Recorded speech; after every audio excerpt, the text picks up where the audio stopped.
What is going on, guys? We are starting out a video finally with the GT500. We are back here at Cody's house. We have been waiting for a lot of parts. I think we're finally ready to kind of get this thing together. We got a new tune from Rob. Hopefully we can start it up and do some drivability stuff today. Don't know if it's gonna happen, but we're definitely gonna try. Let's show you guys the new parts that we got, because we got a lot of different stuff here. What is up, Mr. Cody? What's up? So if you missed the video, the last video, made some power with this, getting ready for the track.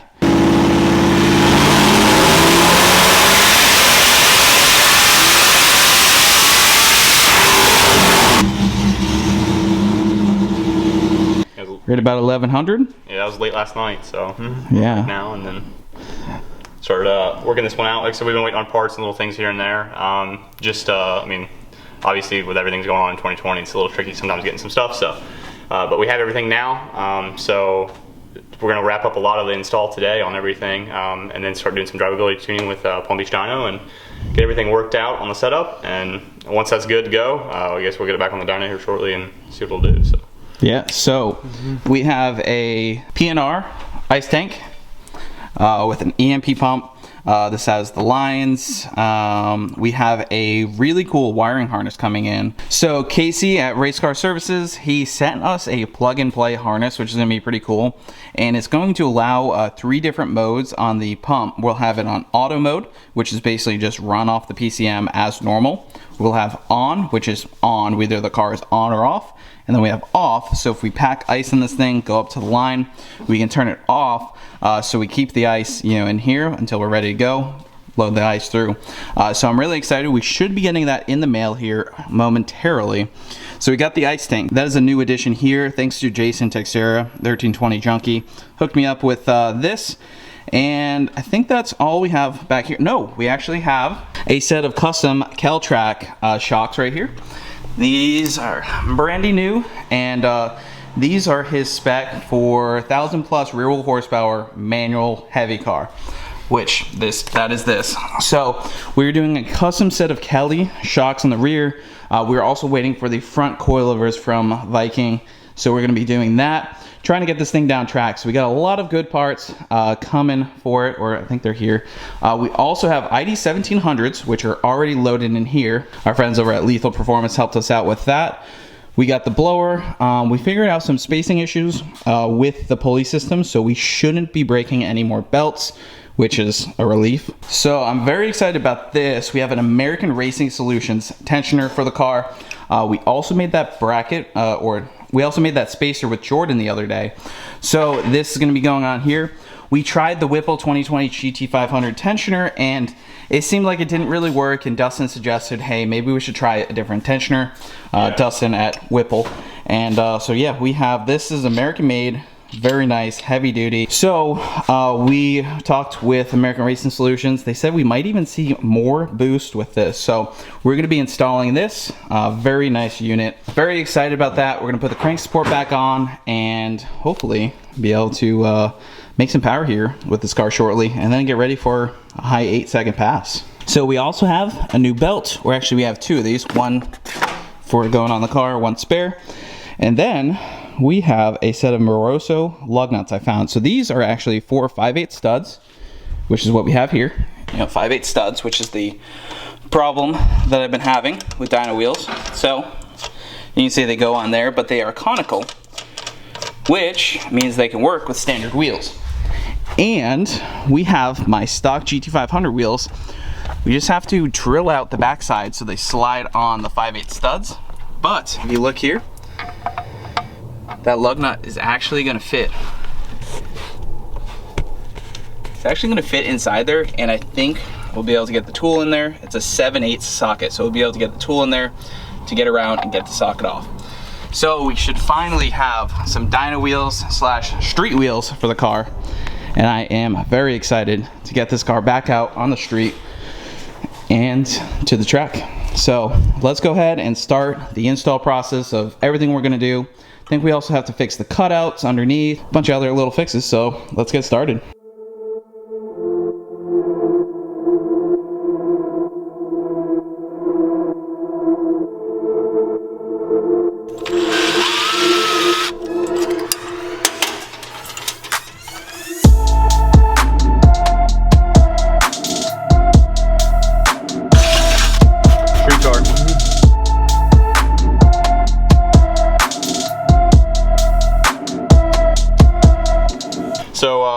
some of these tanks, depending on what your combo is and how you order it, because there's a few different companies that make them. This one's PNR specific. This one does not have a bracket. They use some of them, like if you go back on my car, it has a bracket that comes off the tank itself that's actually welded to the tank for the EMP pump to mount on. This one does not have that. So essentially we're just remote mounting the pump off the tank to the floor, and then routing the lines from that pump to the feed and the return. So essentially the feed line's a little high up off the thing, so essentially we're just bossing, taking a couple little bosses here and essentially raising the pump up to set a little high, and then to where it's flush with the feed line to the tank. So yeah, we'll get it mounted up and then see how it looks.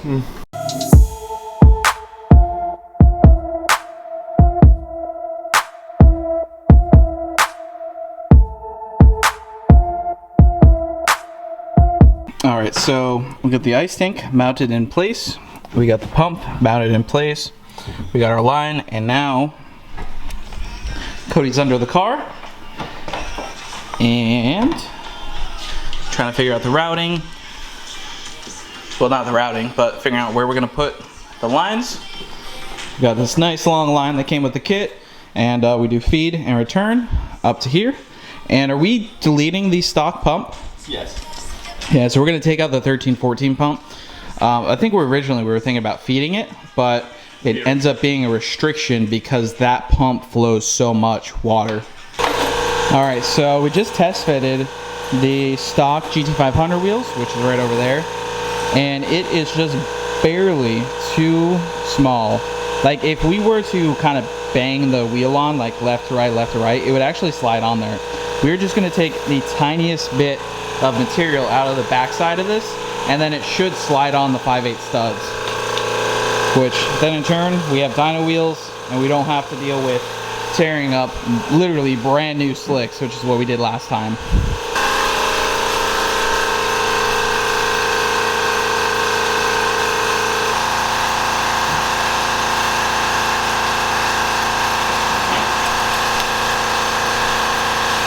That's really close. Very close, right? Yeah, some of these are just a little tight. Just need to take out a little bit more material. Yeah, so you can see that gets a little tight right here. Yep. All right, so Cody's got the line running under the car. Yeah, and we're just gonna, the return line for now. We're gonna kind of figure out the plan here. And we currently have a stock intercooler in there with the stock inlet, outlet, and our heat exchanger has the smaller inlet and outlet. So we are reducing the, are they 1-inch lines?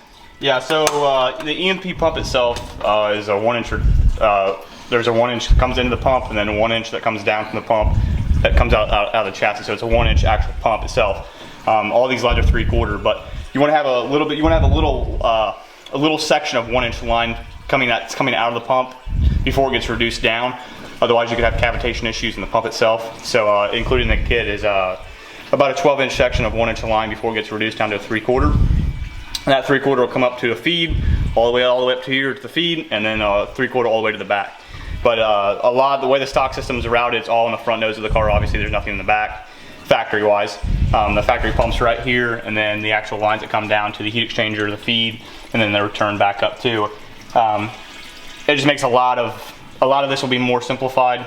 We usually like the way I like doing things. Obviously this is still a street car, so but it's still going to clean up a lot of things up here because there's just a lot of lines that are no longer going to be there, which is very nice, especially when you're trying to deal with stuff.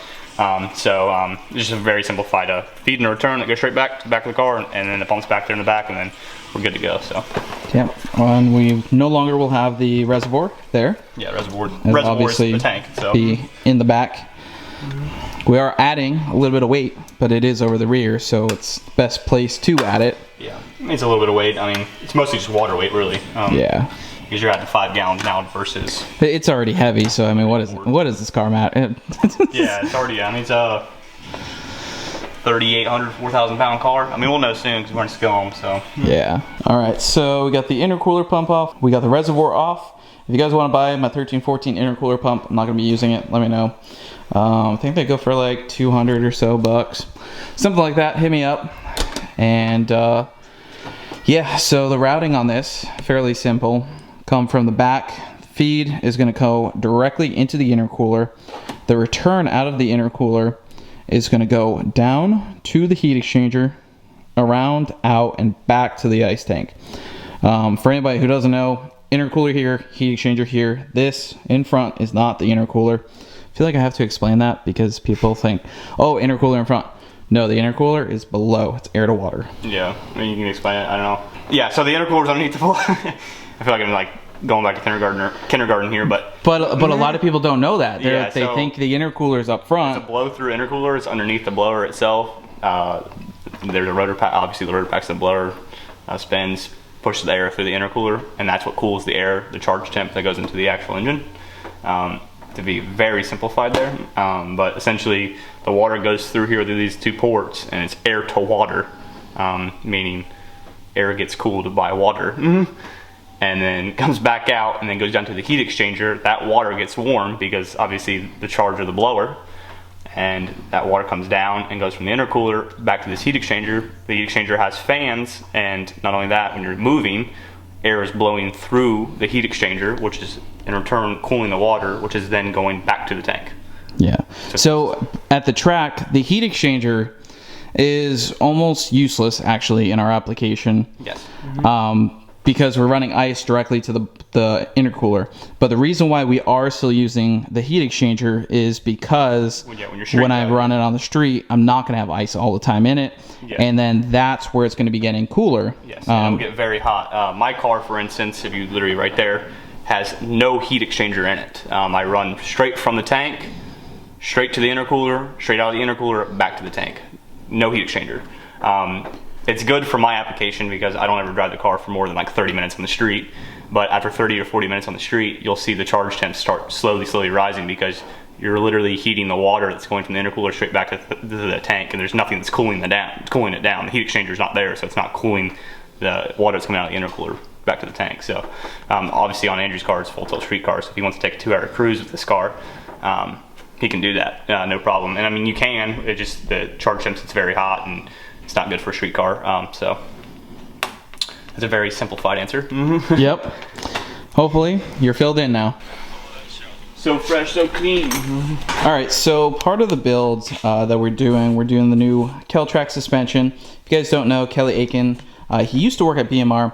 He actually has his own company now that does some suspension consulting and also sells custom valve shocks and various other suspension parts. So right here on the left, we have the Viking custom spec for 1,000 plus wheel horsepower, heavy manual car right here. And we're gonna go ahead and install these shocks. We got the old ones. Actually, I've been having issues with UPS. I shipped out the old shocks and they got returned somehow. So I sold them to Christian. If you're watching this, I'm sorry. I don't know why they got returned, but it's right there. I'm gonna box it back up, send it out again, and hopefully it shows up. Shocks are pretty easy to install in these cars. Pretty much got a lower bolt and then the upper shock bolts. So let's go ahead and get that installed. And there we go. Shocks are in, both sides. So that part of the suspension is done. We are still waiting for the fronts. We do still have the stock Bilsteins. Not ideal. Stock 6-piston brakes, also not ideal, but you know. They stop. They stop well, so you know. All right, so I got 10 gallons of distilled water. Cody's struggling to open the the gallon. That hasn't been that bad. And we're ready for water. We didn't end up getting the harness in. USPS is slow. But we do have a plug-and-play harness that's coming for it. The kit does not really come with much. It pretty much comes with a 3-wire plug. And you figure out your own. Well, yeah, so purple is switch. Yeah, switch. Red's 12 volt, black's obviously ground. So we're just gonna power ground it and then essentially kick the pump on, cycle the system, make sure intercooler is working, make sure we don't have any leaks, and we're good to go. And then once we get our harness in from Casey, which I think he's gonna sell the same harness, but it'll be pretty cool. We can wire in the switch. He has the switch ready to go into the center console. That way we have on, auto, and off. And yeah, should be good to go. All right, so we got it running off the jump pack. since no sense in wiring it to the battery since we have the wiring harness coming in. So we have it running off of there. Adding some water, so letting everything flow through. We do have to vacuum the trunk, obviously, from the drilling and various stuff. Yeah. Then we just gotta hook up a drain line. Yep. But yeah, it's flowing. Extremely simple. Yeah, flowing all the water up through the front. No leaks up here. Might even be able to hear it. Ice tank installed. So I think we're about wrapped up for today.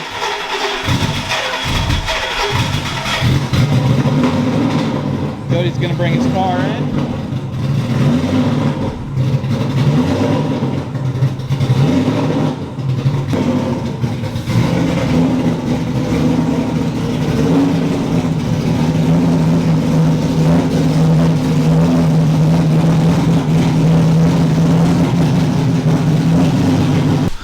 So I think that's about gonna wrap it up on my GT500 for the day. Yeah, so with my GT500, we are gonna need to just drill out. We got a 5/8 drill bit, but we don't have a proper drill for it.